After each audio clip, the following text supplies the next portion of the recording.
ব্রাইডে eyeliner পরাতে গেলে অনেকেরই প্রবলেম হয়, মনে হয় যে কেমনভাবে আইলাইনার পরালে চোখগুলো ঠিক টানা টানা লাগবে, কোন আয়ে কোন আইলাইনার বেশি মানায়। তো আমি এই ক্ষেত্রে একটা টানা আই করছি, যেহেতু একটা সাবেকি লুকের মধ্যে যেতে চাইছি। সেই জন্য এই আইলাইনারটা আমি আয়ের আউটার কর্নার থেকে সোজা একটা লাইন টানলাম এবং সেই লাইনের যে এন্ড হলো সেই এন্ডের একটু আগে থেকে নিয়ে আরেকটা লাইন টানলাম আইল্যাশের ওপর দিয়ে। আর মাঝখানটা যে সাদা জায়গাটা থাকছে সেটা একটু ভরাট করে দিচ্ছি। এইভাবে পুরো আইটা আমরা কমপ্লিট করে নেব, মানে আয়ের ওপরটা।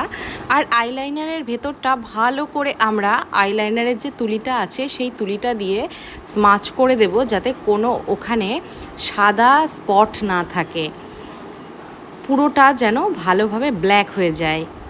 এবার আমার আইলাইনার পরানো কমপ্লিট। তোমাদের কেমন লাগলো জানিও।